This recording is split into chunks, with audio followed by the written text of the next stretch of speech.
मुझे सब के सलाम सलाम बिस्मिल्लाहिर्रहमानिर्रहीम। अस्सलाम वालेकुम, गुड मॉर्निंग। अमा सभिनी खे भली कार चऊं था। हमेशा जीअं अवां जे पंहिंजे प्रोग्राम सलाम सिंध में उम्मीद आहे त अवां बिल्कुलु ठीक ठाक चाक चंगा भला हूंदो। हमेशा जीअं अवां जी मेज़बान शाज़िया करीम अवां जी ख़िदमत में हाज़िर आहियां ऐं मूं सां गॾु मौजूदु आहे हमेशा जीअं आउं बि अवां सां गॾु आहियां। मूंखे चवंदा आहिनि इरशाद जागीरानी। इन उमेद सां असीं गॾु थींदा आहियूं हिते तव्हांजे साम्हूं अची तव्हां सां मुखातिब थींदा आहियूं। इंशाअल्लाह अमी सदाईं सुखिया सताबा हुजो, तमामु घणियूं नेक तमन्नाऊं, नेक ख़्वाहिशूं ऐं तमामु घणियूं दुआऊं खणी तव्हांजे लाइ ईंदा आहियूं। तव्हांजी दुआउं जो तुफ़िल असीं बिल्कुलु ठीकु आहियूं ऐं असां जेकी दुआऊं कयूं पिया उमेद आहे त अवां बि ठीकु हूंदो। जेकॾहिं ठीकु न आहियो त पोइ असां दुआउनि जो सिलसिलो छॾियो न आहे। अन क़रीब अवां बि ठीकु थी वेंदो, ख़ुशहाली अची वेंदी ऐं तव्हां बि मुसरतुनि में ऐं मौजनि में हूंदो। बिल्कुलु अॼु आहे बदीअ जो ॾींहुं। बिल्कुलु बदीअ जो ॾींहुं आहे, यानी कि अॼु असां मल्हायूं पिया योम यकजहती कश्मीर, यानी कि कश्मीर सां यकजहतीअ जो अॼु ॾिहाड़ो आहे ऐं पूरे मुल्क में अॼु मोकल बि आहे। इन ते असां वधीक कचहरी कंदासीं बाक़ाइदा तफ़सीलन, पर सभ खां पहिरियों अवां खे ॿुधाईंदा हलूं त हे प्रोग्राम अवां सभिनी जे लाइ पेश कयो पियो वञे मीज़ान बैठक प्रीमियम चूरो चांहि वारनि जे ताउन सां। उन जे सहकार जा तमामु घणा थोराइता आहियूं ऐं तमामु बहितरीनु चांहि जी पती आहे। अवां पंहिंजे घरनि में बिल्कुलु इस्तेमालु करे सघो था। ज़ाइक़ेदार आहे, कड़क आहे, रंग तमामु बहितरीनु आहे ऐं पतीअ सां गॾोगॾु हिकिड़ो ॿियो फ़ाइदो इहो आहे त अवां क़ीमती इनाम भी हासिल करे सघो था, कुरानदाज़ी में शामिल थी सघो था। उहो कीअं थींदो इहो तव्हांखे इरशाद साहब ॿुधायो। बिल्कुलु सवलो तरीक़ो आहे। मीज़ान बैठक प्रीमियम चूरो चांहि जॾहिं अवां पीअंदो त उन जेको ख़ाली पैक आहे उहो तव्हांखे कमु अची सघे थो। बिल्कुलु। ऐं ख़ाली पैक तव्हां पंहिंजे नाले, शनाख़्ती कार्ड नंबर, फ़ोन नंबर सां गॾु वेझे कंहिं दुकानदार सां मिली ड्रॉप बॉक्स में उते विझंदव ऐं उनखां पोइ तव्हां इंतज़ारु कंदव त इनशाअल्लाह मैरान कार, मोटरसाइकिलूं, LED TV समेत लखें रुपयनि जा क़ीमती इनाम तव्हांजा मुंतज़िर हूंदा ऐं तव्हां खटे सघो था। लखें रुपयनि जा क़ीमती इनाम जे मैरान कार बि आहे, मोटरसाइकिलूं आहिनि, LED TV आहे ऐं तमामु घणा ॿिया बि इनाम आहिनि। सवलो तरीक़ो आहे। छा करिणो आहे तव्हांखे मीज़ान बैठक प्रीमियम चूरो चांहि जो ख़ाली पैक वेझे दुकानदार सां मिली उते मौजूदु ड्रॉप बॉक्स में विझणो आहे। पंहिंजो नालो, पंहिंजो शनाख़्ती card number, address, mobile number समूरो हुन में तव्हांखे लिखणो आहे ऐं उनखां पोइ तव्हांखे पंहिंजे वारे जो इंतज़ारु करिणो आहे। बल्कि कुरानदाज़ी थींदी ऐं उनखां पोइ तव्हां खटी ईंदव लखें रुपयनि जा क़ीमती इनाम। अवां बिल्कुलु ख़ुशि नसीबनि में शामिल थी सघो था। बसि अवांखे इहो सिंपल जेको तरीक़ो अवांखे ॿुधायो उनखे फॉलो करिणो आहे ऐं मीज़ान बैठक प्रीमियम चूरो चांहि जो इस्तेमालु करिणो आहे। ऐं उअं बि सियारे जे मुंद में चांहि तमामु घणी सुठी लॻंदी आहे ऐं चांहि खां बिना ॾींहं जी शुरूआति न थींदी आहे। बल्कि अॼु त मूंखे कश्मीरी चांहि यादि पई अचे। कश्मीरी चांहि यकीन कयो एतिरी बहितरीनु हूंदी आहे छो त हुन में ड्राई फ्रूट्स बि हूंदा आहिनि ऐं उन चांहि जो हिकिड़ो पंहिंजो ई मज़ो आहे। पर लाज़िम आहे डेली माण्हू कश्मीरी चांहि नथो पी सघे ऐं डेली असांखे उहा पंहिंजी आम जेका सादड़ी चांहि आहे न उहा ई कमु ईंदी आहे। त इन करे अव्हांखे मशवरो ॾियूं पिया त अव्हां पंहिंजे घरनि में इस्तेमालु करे सघो था मीज़ान बैठक प्रीमियम चूरो चांहि। बैठक ते सभु ईंदा वेंदा, बैठक जा ई प्याला पीअंदा। बैठक ते जेकी बि अचनि तव्हांजा महिमान, दोस्त, सॼण, मिट माइट, उन्हनि खे मीज़ान बैठक प्रीमियम चूरो चांहि तव्हां पीआरींदव ऐं तव्हां खां यकीनन आउं इहो दावा सां चवां थो तव्हां खां ज़रूरु पुछा कंदा त हिन में पती कहिड़ी इस्तेमालु कई अथव। एॾी ज़बरदस्त चांहि आहे ऐं पोइ तव्हां हुनखे ॾस ॾिजो त बाबा पती आहे मीज़ान बैठक प्रीमियम चूरो चांहि ऐं पोइ पंहिंजनि दोस्तनि खे तमामु मशवरो ॾेई सघो था। तमामु ज़बरदस्त चांहि आहे ऐं सवलो तरीक़ो आहे चांहि पचाइण जो। बिल्कुलु। अॼु मां पंहिंजे तरीक़े सां ॿुधायां मां चांहि कीअं पचाईंदी आहियां। तव्हां कीअं पचाईंदा या उहो ई तव्हां वारो तरीक़ो? न, तव्हां चांहि पचाइण ॿुधायो, मां वरी पीअण ॿुधायां कीअं पीअंदो आहियां। चांहि मां त बाबा इलाही सादे तरीक़े सां चांहि ठाहींदी आहियां। पती बि गॾु विझंदी आहियां, खंडु बि गॾु विझंदी आहियां, खीर बि गॾु विझंदी आहियां, सभई मसाला गॾु विझी करे तव्हां माना सुकून सां वरी मां वेही रहंदी आहियां, हल्की बाहि ॾेई छॾींदी आहियां ऐं चांहि में जॾहिं ओॿार ईंदो आहे त जेसि ताईं ओॿार बाक़ाइदा न अचे तेसिताईं ॾोयो न हलाईंदी। उनखां पोइ वरी चङे नमूने घुमाए ऐं मूंखे स्ट्रॉन्ग चांहि तमामु घणी पसंदि आहे। उनखे चङे नमूने पचाए ऐं पोइ मां पीअंदी आहियां। पर इहो अहिड़ा जेके ख़ुशनसीब ॾींहं आहिनि उहे इलाही घटि ईंदा आहिनि। सो बहरहाल अव्हां मुंहिंजे तरीक़े खे बि फॉलो करे सघो था छो त आसान आहे न। अॼोके दौर में माण्हू केर बि माण्हू महिनत या मुशक़त करणु नथो चाहे। हू चाहे थो जेका शइ मिले ज़िंदगी में उहा आसानी सां मिली वञे। त इन करे मां तव्हांखे बिल्कुलु आसान तरीक़ो ॿुधायो, न त वरी सलेमानी चांहि ठाहियो। मां बि तरीक़ो ॿुधाए सघां थो। पहिरियों पाणी जेको आहे सो उॿारियो, उनखां पोइ जेको आहे तव्हांखे मीज़ान बैठक प्रीमियम चूरो चांहि जेका पती आहे फी कोप जे हिसाब सां तव्हांखे हिकिड़ो चमचो विझणो आहे। हिकिड़ो चमचो विझण खां पोइ तव्हांखे खीर विझणो आहे। तव्हां हाणे खीर केतिरो पसंदि कंदा आहियो? के माण्हू घाटे खीर जी चांहि पसंदि कंदा आहिनि, के वरी चवंदा आहिनि हल्को खीर हुजे हुन में। ऐं उनखां पोइ खंडु बि तव्हां पंहिंजे हिसाब सां, जेकॾहिं तव्हांखे शुगर न आहे त पोइ तव्हां मीठी पी बाक़ाइदा सघो था। मीठी चांहि ठाहे सघो था ऐं जेकॾहिं को मसलो को मामिलो आहे त पोइ तव्हां हुन में खंडु खणी न विझिजो। सही। पर मीज़ान बेठक प्रीमियम चूरो चांहि 2-3 उॿारा अची वेंदा उनखे त पोइ ॾाढी ज़बरदस्त चांहि ठही वेंदी। सही। बाक़ी चांहि कॾहिं कॾहिं आउं पीअंदो आहियां त पोइ मज़े सां पीअंदो आहियां। सासर में करे तव्हां चांहि पीती अलाए? सुरको ॾेई न बिल्कुलु न, छो त मूंखे आवाज़ बिल्कुलु न आहे पसंदि चांहि वक़्तु चांहि हिकिड़े दोस्त खे कोप ऐं सासर गॾु ॾिनासीं त पोइ उहो वरी सासर में पीओ। मां सासर में पीअण जी कहिड़ी ज़रूरत आहे? चई पीअण जी ज़रूरत न आहे त पोइ सासर ॾियण जी कहिड़ी ज़रूरत आहे भला? इहा बि ॻाल्हि आहे। सो इन करे बहरहाल चांहि जो मज़ो तॾहिं आहे जॾहिं तव्हां हुनखे इंजॉय करे पियो। ऐं हर इंसान जो पंहिंजो हिकिड़ो तरीक़ो आहे, कंहिंखे वॾे कोप में पसंदि हूंदी आहे, कंहिंखे प्याले में पियणु पसंदि हूंदी आहे। वरी कुझु असां जेकॾहिं एॾे ॾेहर की साइड या एॾे हलिया वञूं त उते वरी स्टील जा प्याला मिलंदा आहिनि। त चांहि जो मज़ो हर हाल में तॾहिं आहे जॾहिं तव्हां हुनखे इंजॉय कयो ऐं जॾहिं स्टील जा प्याला न हूंदा त उहे उन्हनि जो स्टाइल स्टील हूंदा। मूंखे फील थींदो आहे अॼु हिकिड़ो दफ़ो ईअं ग़लती सां मुंहिंजे हथ में आयो, मां चांहि खे रखी छॾियो ऐं तक़रीबन चङे टाइम ताईं चांहि पई हुई, छो त मूंखे लॻो स्टील जो आहे गरम थी वियो हूंदो घणो ऐं इन ते जो मुंहिंजो हथु सड़ी पियो। पोइ जॾहिं मां हुनखे हथु लाथो ऐं बाक़ी वरी सभिनी गरम गरम खयां, मां चयो तव्हांजा हथ नथा सड़नि? चिन नथा सड़नि। पोइ मूंखे ख़बर पई त हीअ स्टील न आहे, हिन में को अहिड़ो मटीरियल इस्तेमालु थियल आहे, लॻे थो त हीअ स्टील जो आहे पर ईअं न आहे। बहरहाल उन में बि चांहि पीअण जो वरी मज़ो ई पंहिंजो ऐं ख़ासि करे मीज़ान बेठक प्रीमियम चूरो चांहि हुजे, प्यालो हुजे, पर चांहि हुजे मीज़ान बेठक प्रीमियम चूरो चांहि, उन ते को बि कॉम्प्रोमाइज़ न आहे करणो पाण खे। ऐं मीज़ान बेठक प्रीमियम चूरो चांहि ॾाढी ज़बरदस्त चांहि ठहंदी आहे। जेकॾहिं तव्हां कॾहिं नाहे ठाही त अॼु ठाहे ॾिसिजो ऐं पोइ वरी इहो गीत ॻाए ॾिसिजो, बेठक ते सभु ईंदा वेंदा गॾिजी चांहि जा प्याला पीअंदा। बहरहाल कचहरी इन हवाले सां बि कंदासीं। चांहि खां बिना त उहा ई ज़िंदगी अणपूरी आहे। ऐं ज़िंदगी जा इलाही मामला हूंदा आहिनि जिते इंसान ज़हनी तौर ते तमामु घणो इंतिशार जो शिकार थींदो आहे, त उते चांहि थक लाहे छॾींदी आहे। सो अव्हां चांहि थोरी देरि में काढ़िजो, छो त हाणे असां ईंदासीं पंहिंजे हुन असुल मौज़ूअ ॾांहुं, असुल टॉपिक ॾांहुं, जंहिंजे हवाले सां अॼु असांजो इहो ख़ासि प्रोग्राम आहे। जीअं त असां पहिरियों ई ज़िक्र करे चुका आहियूं, मौज़ूअ तव्हांखे ॿुधाए चुका आहियूं त अॼु कश्मीर सां यकजहती जो ॾिहाड़ो मल्हायो पियो वञे। पूरे पाकिस्तान में अॼु मोकल आहे ऐं कश्मीर ते जेके ज़ुल्म ऐं जेके सितम थियनि पिया उन खां केरु वाक़िफ़ कोन आहे। ॿार बि वाक़िफ़ आहिनि, वॾा बि वाक़िफ़ आहिनि, पोढ़ा पका हर कोई वाक़िफ़ आहे। पर हिनमहिल ताईं आज़ादी जा एतिरा साल गुज़री वञण खां पोइ बि हिनमहिल ताईं कश्मीर जा जेके असांजा भाइर आहिनि, जेके भेनरूं आहिनि, उन्हनि सां ज़ुल्म उअं ई बरक़रार आहिनि। मां अक्सर ॾिठो आहे आलमी दुनिया खे या काफ़ी अहिड़ा मुल्क आहिनि जॾहिं कुझु बि दुनिया में थींदो आहे त उनजो सिधो सो जेको इल्ज़ाम आहे उहो पाकिस्तान थींदो आहे, त पाकिस्तान जेको मुल्क आहे उहो अमन पसंद मुल्क कोन आहे या दहशतगर्द मुल्क आहे। त मूंखे वरी उते ई उन दुनिया जी जेका इहे चए त ॿितरफ़ी दुनिया जी उहा ॻाल्हि सम्झ में कोन ईंदी आहे त जेका शइ कश्मीर में थिए पई, जेके भारत जे तरफ़ां जेके ज़ुल्म उते थियनि पिया, उते आलमी दुनिया ख़ामोश छो आहे? उते आलमी दुनिया खे छा उहे ज़ुल्म नज़र नथा अचनि, छा उहे सितम नज़र नथा अचनि, छा इहा जारियत नज़र नथी अचे, छा उहे मासूम माण्हू नज़र नथा अचनि जिन ते डेली शेलिंग कई थी वञे ऐं उन्हनि जी यकीन कयो केतिरनि माण्हुनि जी बीनाई हली वई आहे? छा उहे ज़ुल्म, उहे माइरूं, उहे भेनरूं नज़र नथियूं अचनि जेके उते अलाए कहिड़ी ज़िंदगी गुज़ारनि पियूं? हालांकि असां हिनमहिल जंहिं दुनिया में रहूं था उते एहसास बि आहिनि, चऊं था, पोइ हाणे आहिनि या कोन आहिनि इहो वरी हिकिड़ो अलॻि बहस आहे। हिन दौर में कश्मीर में एतिरा ज़ुल्म थियनि था ऐं दुनिया ख़ामोश आहे। बिल्कुलु, ऐं दुनिया खे ख़ामोश न थियणु घुरिजे ऐं पंहिंजो किरदारु अदा करणु घुरिजे। गॾियल क़ौमुनि खे बि हिन में पंहिंजो किरदारु अदा करणु घुरिजे। ऐं जेको कश्मीर में जेको ज़ुल्म जो जेको पहाड़ किरायो थो वञे, बर्बरियत आहे उते, जेका शरपसंदी आहे, भारत यको ज़ुल्म करे पियो उते।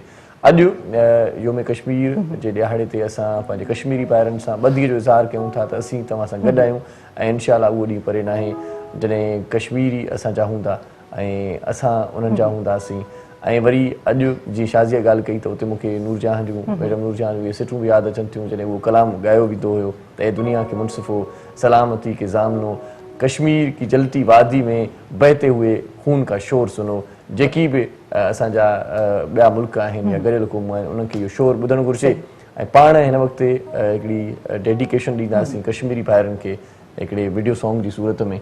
वो ॾिसी वठूं उन खां पोइ मोटी अचूं। बिल्कुलु, ऐं तमामु बहितरीनु डेडिकेशन आहे ऐं उन खां पोइ वरी असां ब्रेक ते हलिया वेंदासीं। ब्रेक खां पोइ जॾहिं वापसि वरंदासीं त महिमाननि सां मुंहिंजी मुलाक़ात कराईंदासीं ऐं बाक़ाइदा इन मौज़ू खे अॼु अॻिते खणी हलंदासीं त आख़िर कश्मीर जे मामले ते हिनमहिल ताईं दुनिया ख़ामोश छो आहे ऐं छा करणु खपे असांखे, कीअं असां पंहिंजे कश्मीर खे आज़ादु कराए सघूं। जी, कश्मीरी भाइरनि सां ॿधीअ जो इज़हार हिन वीडियो सॉन्ग में, उन खां पोइ ब्रेक वठंदासीं। मुझे सिंध के सलाम सलाम सुन, मुझे सिंध के सलाम सलाम सुन, मुझे सिंध के सलाम सलाम सुन, मुझे सिंध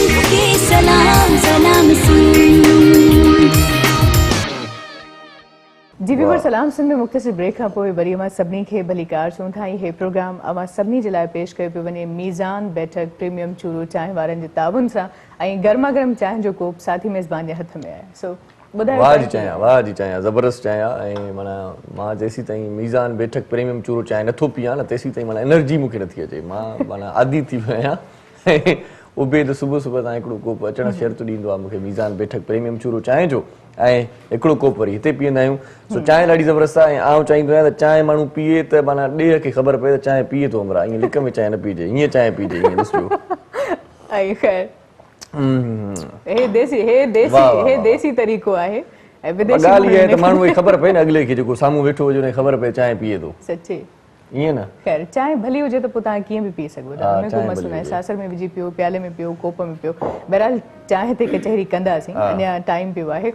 महिमान जेके हिते कही आया आहिनि उन्हनि जो तारुफ़ बि ज़रूरी आहे छो त अॼु जेको मौज़ू आहे उहो पंहिंजे नोईअत जो तमामु घणो हसास मौज़ू बि आहे ऐं अॼु लाइ जो ॻाल्हाइण ते दिलि बि चए थी छो त हिन मौज़ूअ खे सालनि खां वठी असां नंढपण खां वठी ॿुधंदा अचूं पिया त मुज़ाकरात बि थियनि था ऐं इलाही मामला थियनि था, पर उनजे बावजूदि हिन महिल ताईं इहो मामिलो हल कोन थियो आहे त हिन जे पोयां छा कारण आहिनि ऐं कीअं हिन मामले खे हल करे सघिजे थो या कहिड़ियूं असांजूं कमज़ोरियूं आहिनि जिन ते जेकॾहिं असां नज़रसानी कयूं त अञा मामला बहितर थी सघे। सो अॼु वज़ीर आज़म पाकिस्तान इमरान खान साहिब जा बि ख़ासि ख़्याल इन हवाले सां पहुता आहिनि, ख़ासि पैगाम पहुता आहिनि ऐं ख़ासि सनीहो ॾिनो आहे त कश्मीर सां ॿधीअ जो इज़हार असांजो रहंदो ऐं कश्मीरनि सां ॿधीअ जो इज़हार आहे बि सही।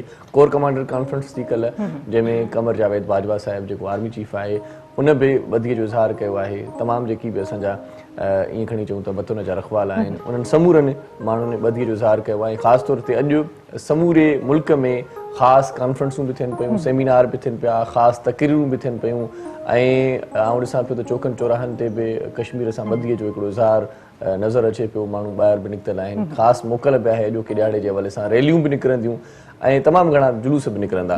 सो बहरहाल इन ते पाण ॻाल्हाईंदासीं। सो महिमाननि जो तारीफ़ जीअं शाज़िया चयो त करायूं पहिरियां, उन खां पोइ हिन ॻाल्हि खे अॻिते वधायूं। हिन वक़्तु जेका महिमान शख़्सियत मूं सां गॾु आहे बल्कि असां सभिनी सां गॾु आहे जंहिंजो आउं तारीफ़ करायां पियो उहा आहे secretary culture PTI, ex vice president आहे कराची डिवीज़न PTI ऐं एग्ज़ीक्यूटिव मेंबर आहे federation of Pakistan chambers and commerce industries. सो भलीकार चऊं था फराह शेख साहिबा के। अस्सलाम वालेकुम, कैसे मिजाज हैं आपके? कश्मीर की वादी से निकल के आई आप अभी। Thank you so much for calling, जिसको हम कहते हैं पाकिस्तान की जन्नत। बिल्कुल वो इसमें शक ही क्या है, पाकिस्तान की जन्नत है ना, जन्नत का वाकई एक टुकड़ा है। बिल्कुल है, लेकिन अनफॉर्चुनेटली उसको जिस तरीके से खून में नहला दिया है और क्योंकि मैं खुद एक कश्मीरी हूँ। अच्छा जबरदस्त, मैं भी यही सोच रहा था कि देखी देखी लग रही हैं आप, कश्मीर में देखा था मैंने। तो आज हम तफसीलन आपसे गुफ्तगू करेंगे आज के दिन के हवाले से और कश्मीर के जो मामलात हैं उस हवाले से। जी व्यूअर्स ऐं ॿी जेका शख़्सियत आहे उन जो तारुफ़ में अमां सां कराईंदी हलां त तमामु बहितरीन पॉलिटिशियन आहिनि, हिन महिल तमामु घणा सरगर्म आहिनि ऐं ख़ासि करे शहदाद कोट में हुननि जा जेके सोशल कम आहिनि उहे बि आहिनि ऐं सियासी ख़िदमतूं बि उते सरअंजाम ॾियनि पिया। ऐं सभ खां वॾी ॻाल्हि मूंखे ॿुधाईंदी हलां त फॉर्मर असिस्टेंट कमिश्नर आहिनि, रहिया आहिनि गवर्नमेंट ऑफ पाकिस्तान में, उन खां अलावा रेवेन्यू डिपार्टमेंट सां लाॻापियल रहिया आहिनि ऐं former assistant commissioner civil services Pakistan रहिया आहिनि ऐं LLM जी डिग्री उन्हनि हासिलु कई आहे लंदन खां। इन खां अलावा कानून जी बि ॼाण रखनि था ऐं वकालत जे शोबे सां बि मुंसलिक आहिनि, CSS बि पास कई अथनि। उन खां अलावा बि अलाए जे केतिरा कम आहिनि जेके शायदि हिन महिल ताईं ॻुझा आहिनि, उन हवाले सां बि कॾहिं कचहरी कंदासीं बिल्कुलु तफ़सीलन। भली कार चऊं था बैरिस्टर अख्तर हुसैन जब्बार साहब के। अस्सलाम वालेकुम, कहिड़ा हाल आहिनि अवां जा? सब खैरियत सां आहियो? बस अॼु तबियत में नासाज़ी आहे पर ख़ुशी थी तमामु घणी जो तव्हांजी महिरबानी बि त तव्हां हिते मूंखे एॾे इम्पोर्टेंट ॾींहं ते मूंखे चूज़ कयो ऐं घुरायो, लख तोरा वॾी महिरबानी तव्हांजी। ऐं थैंक यू सो मच, तव्हां पंहिंजो ख़ासि वक़्तु ॾिनो छो त हिकिड़े सियासतदान जी, सोशल वर्कर जी ऐं CSS पास कई आहे ऐं मुख़्तलिफ़ अहिड़नि उहिदनि ते रहिया आहियो जिन जो ॻांढापो आहे इन मौज़ू सां, इन टॉपिक सां, त असांखे लॻो तव्हां बहितर इंतिखाब आहियो हिन मौज़ू जे लाइ, इन करे असां कचहरी कंदासीं।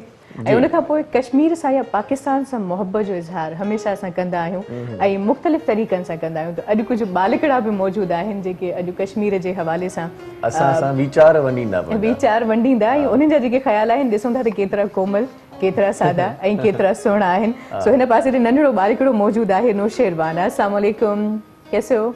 ठीक हो? पक्की बात है ना? चलें ऐं उन खां पोइ नूर सहर मौजूद आहे। अस्सलाम वालेकुम बच्चे, वालेकुम अस्सलाम। ठीक हो? आप माशाल्लाह भाई ना एनर्जी, वैसे मैं कब से फील कर रही थी कि आप सोई सोई सी लग रही हैं। माशाल्लाह नाम बड़ा प्यारा है। किसने रखा था पता है आपको? किसी ने बताया नाम किसने रखा था आपका? अम्मी ने रखा था, अब्बू ने रखा था? घर में बातें होती है ना कि मैंने रखा था ना। यूनिक नाम अम्मियां ही रखती हैं। नूर भी है उसमें, सहर भी है, सहर भी है। क्या कहने। सो बहरहाल आप दोनों का भी शुक्रिया। ऐं उन खां पोइ वरी लाज़िम आहे त कचहरी ॻाल्हियूं या इन हवाले सां त पंहिंजे मुल्क खे असां भेटा पेश कंदा ई आहियूं, पर वरी नगमनि जो हिकिड़ो पंहिंजो ई सहर आहे। बिल्कुलु नगमनि जो पंहिंजो सहर आहे। ऐं नगमनि में नसीहत बि हूंदी आहे, पैगाम बि हूंदा आहिनि, जज़्बो बि हूंदो आहे, वलवलो बि हूंदो आहे। नगमा ई इंसान खे जाॻाए वठंदा आहिनि ऐं जज़्बो ॾींदा आहिनि, हिमत ॾींदा आहिनि। सो अॼु बि नगमा ॻाईंदासीं ऐं तव्हां ताईं बि पहुचाईंदासीं। कश्मीर सां मोहबत जो इज़हार मोहबत जे कलामनि सां कंदासीं। असांजो जेको बि अॼु जो कलाम हूंदो उहा डेडिकेशन हूंदी कश्मीरी भाइरनि खे ऐं पाकिस्तान खे, तव्हांखे, असांखे, पर कलाम असां मोहबत जा ॿुधंदासीं, प्यार उन्हनि में हूंदो। सो केरु असांखे प्यार जा कलाम ॿुधाईंदो? शाज़िया इहा ॻाल्हि ॿुधाईंदी। जी ॻाल्हि छा, महिमान सां मिलंदो वाकई असां सां गॾु मौजूद आहे उरूसा अली। अस्सलाम वालेकुम, कैसे मिजाज हैं आपके? और बहुत शुक्रिया आपने भी खास टाइम दिया, आज आप आई यहाँ पर। आज आपकी मधुर आवाज़ को सुनेंगे। ज़रूर सुने, क्योंकि आज वैसे भी कश्मीर डे हमारा दिन है और मैं जो कुछ भी गाऊंगी मैं अपने कश्मीर भाई बहनों के लिए गाऊंगी, इंसानियत के लिए गाऊंगी, थैंक यू आप सबके लिए गाऊंगी। बहुत शुक्रिया आप यहाँ पर आई। उन खां पोइ उस्ताद खान साहब बादल राही मौजूद आहे, अवां खे भली कार चऊं था। हिन पासे ॾे उस्ताद आसिफ अली मौजूद आहे, अवां खे बि भली कार चऊं था। जी सो छा ख्याल आहे त आउं त चवां थो त सभ खां पहिरियां कचहरी खां पहिरियां नूर सहर खां तकरीर ॿुधूं। नूर सहर खां? हा नूर सहर खां। ठीक आहे। नूर सहर छा थी फरमाए पहिरियां इन जो ख्याल, पोइ वरी असांजा ख्याल। हाँ छो तो मासूम ज़हनन जा ख्याल। जी बेटा क्या सुनाएंगे? जी। जुल्म फिर जुल्म है, बढ़ता है तो मिट जाता है, खून फिर खून है, टपकेगा तो जम जाएगा। शुरू उस पाक ज़ात के नाम से जो इस दुनिया के खालिक व मालिक है। जनाब सदर अली वकार, मेरे अजीज साथियों और अरबाबिल मुदानिश, अस्सलाम वालेकुम। आज मेरी तकरीर का उन्वान है मेरा कश्मीर जल रहा है। असर हासिल का सबसे बड़ा अलमिया। 1 करोड़ के लगभग इंसान संगीनियों के साए में मुक़ीद अक़वाम मुत्तहिदा के ख्वाबीदा ज़मीर से बावकार जिंदगी का हक मांग रहे हैं। वो कश्मीर जो कल तक जन्नत नज़ीर था, आज भारतीय दरिंदों के जुल्म व तशद्दुद से पामाल हो चुका है। वो कश्मीर जिसका हुस्न देखकर जहांगीर बेसाख्ता फिरदौस बरोए ज़मीं पुकार उठा था, आज सलामती कौंसिल के बंद लबों से रायशुमारी की सदा सुनने का मुंतज़िर है। वो कश्मीर जो पाकिस्तान की शहरक है, मगर आज उस शहरक पर भारतीय अफरीयत ने अपने पंजे गाड़ रखे हैं। वो कश्मीर जहाँ हर आन मौत की आहट का गुमान होता है। वो कश्मीर जहाँ हवा भी सिसकियाँ भरती हुई चलती है। वो कश्मीर जहाँ की गुलरंग फजाएं अपनी बर्बादी का नोहा पढ़ रही हैं।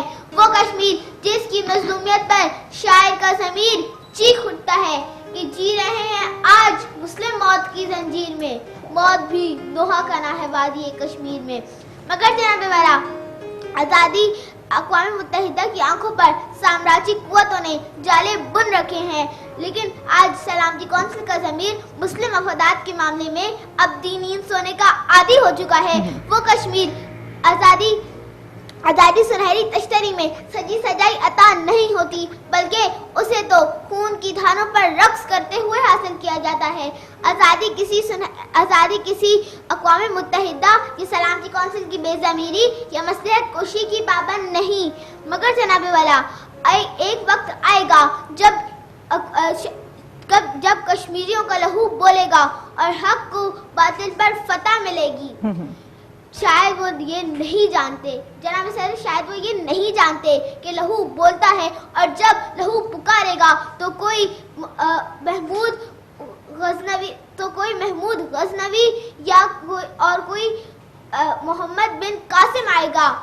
याराने जहाँ कहते हैं कश्मीर है जन्नत, जन्नत किसी काफिर को मिली है न मिलेगी। शुक्रिया। वाह वाह वाह वाह वाह वाह, क्या कहने। आपने तो वो कह दिया जो मैं नहीं कह पाई, जिस पर पर्दा हमने रख दिया, आपने उसको खोल के बयां कर दिया। माशाल्लाह, जन्नत किसी काफिर को न मिली है न मिल पाएगी। क्या बात है, बहुत खूबसूरत अंदाज़े बयां था आपका, खूबसूरत अंदाज़े बयां और जज्बे के साथ, सही। अच्छा, एनर्जी के साथ। आज हम इसी स्पीच पर आपकी राय लेंगे, लेकिन एक ब्रेक के बाद। सुनहरी साई वठूं था ऐं जल्दी मोटी अचूं था वञो केॾांहुं बि न ॾिसंदा रहिजो पंहिंजो प्रोग्राम सलाम सलाम सिंध। सिंध। मुझे सिंध के सलाम सलाम सिंध, मुझे सिंध के सलाम सलाम सिंध, मुझे सिंध के सलाम सलाम सिंध, मुझे सिंध के सलाम सलाम सिंध। सलाम सिंध में हिकु भेरो वरी तव्हांखे भलीकार चऊं था ऐं इन खां पहिरियां नूर सहर असांखे ॾाढी ज़बरदस्त तक़रीर ॿुधाई। नूर सहर ईअं न नूर शादिया? सहर। ऐं ॾाढी ज़बरदस्त उन जी परफॉर्मेंस हुई, जज़्बो हुयो ऐं उन में जेके ॻाल्हियूं हुयूं उहे बाक़ाइदा एनर्जिक हुयूं ऐं उन खां पोइ असां बि माना जागी पिया आहियूं। सही आहे, असांजी अखि खुली पई आहे। बिल्कुलु। ऐं हे प्रोग्राम मां सभिनी जे लाइ पेश कयो पियो वञे मीज़ान बैठक प्रीमियम चूरो चांहि वारनि जे ताबुन सां। सो बैरिस्टर अख्तर हुसैन जब्बार साहब, छा ओपिनियन आहे तव्हांजो अॼोके ॾिहाड़े जे हवाले सां ऐं जेके ॻाल्हियूं असां न करे सघियासीं हिन ॿारड़ी नंढड़ी तक़रीर में करे वरितियूं? हा, अॼु जो ॾिहाड़ो जेको आहे उहो असांजे लाइ तमामु घणो अहम आहे। नंढड़ी नूर सहर तमामु घणी बहितरीन, मुंहिंजी एक्सपेक्टेशन्स खां बि वधीक तमामु बहितरीन सुठी तक़रीर कई। जेसीं ताईं ॾींहं जो हवालो आहे त इहो असां जेका यकजहती कंदा आहियूं कश्मीरनि सां कंदा आहियूं, उन्हनि जे मथां थींदड़ ज़ुल्म जे करे कंदा आहियूं, उन्हनि खे इहो ॿुधाईंदा आहियूं त there is light at the end of the tunnel, त हाणे इहे ऊंधाई जा ॾींहं घणा न रहंदा, तव्हां वटि बि ऊंधाई खां पोइ रोशनी ईंदी। उन्हनि खे इहो ॿुधाईंदा आहियूं त तव्हां अकेला न आहियो, तव्हां सां असां हमेशह गॾु आहियूं ऐं तव्हां असांजो जेको आहे इंटेग्रल पार्ट आहे। भुट्टो साहब पंहिंजी स्पीच यूएन में चयो हुयो त तव्हां असांजा इंटेग्रल पार्ट आहियो। असां पंहिंजे कॉन्स्टिट्यूशन में आर्टिकल 257 में इहो इनकॉर्पोरेट करे छॾियो आहे त कश्मीरनि जो इहो self determination is there inherent right, इहो उन्हनि जो राइट आहे। इहो असां उन्हनि खे कॉन्स्टिट्यूशनली बि ॿुधाईंदा आहियूं।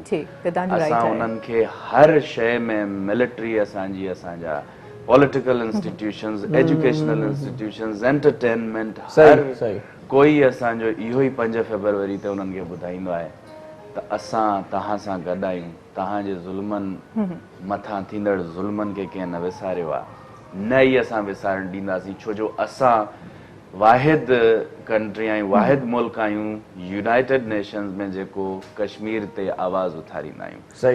त इहो अहमियत इहा असांजी आहे। असां कश्मीरनि खे ॾिसी मूंखे अहसासु इहो थींदो आहे त शुकुर अल्हम्दुलिल्लाह पाकिस्तान ठहियो त असां आज़ादु थियासीं।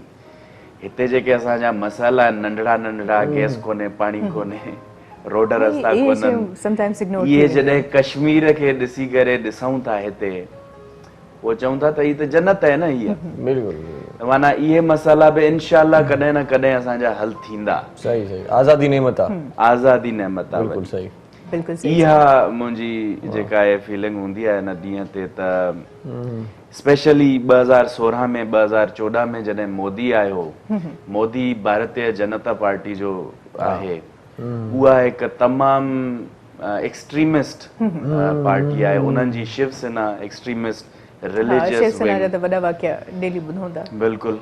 ऐं जेको परपेट्रेटर ऑफ 2002 गुजरात राइट्स, उहो मोदी हो, उन ते इल्ज़ाम आहिनि, उहो हिन वक़्तु प्राइम मिनिस्टर आहे। इन जे अचण खां पोइ जेके इंडिया जे अंदरि ऐं कश्मीर जे अंदरि वरी ज़ुल्म वधिया आहिनि मुसलमाननि ते, ॿियनि माइनॉरिटीज़ ते बि, पर ख़ासि करे मुसलमाननि ते टारगेट कयो अथऊं उहे। हा, इन्हनि खे इंटरनेशनल माइनॉरिटी इंटरनेशनल ग्रुप आहे यूके बेस्ड, ऐं हिकिड़ो राइट्स ग्रुप आहे मुंबई बेस्ड बि आहे, इंडिया जो पंहिंजो ई centre for secular studies in India को जीअं आहे। उन्हनि जी रिपोर्ट जे मुताबिक़ 2015 में 700 इंसिडेंट वधिया 2014 जे मुक़ाबले। 14 में मोदी आयो आहे, 15 में वधी विया। उन में 2300 ज़ख़्मी थिया आहिनि माण्हू उन साल में, ऐं 23 खां वधीक मरी चुका आहिनि। सिर्फ़ ऐं सिर्फ़ कहिड़ा क्राइम? हेट क्राइम, मतलब नफ़रत। सिर्फ़ मूंखे कंहिंसां नफ़रत हुजे मां उनखे मारे छॾियां, इहे क्राइम। ऐं उहे 98% मुसलमान मरिया आहिनि। त इहो जेको स्पेशली बीजेपी जॾहिं बि ईंदी आहे, बीजेपी जे ई दौर में बाबरी मस्जिद शहीद थी हुई इंडिया में, बीजेपी जे ई दौर में जेको आहे इहे पंहिंजो 2002 में गुजरात राइट्स थिया, जंहिंमें इंटरनेशनल रिपोर्ट्स आयूं त उन्हनि में हमला औरतुनि जा जेके आहिनि इहे पेट चीरिया विया हुया।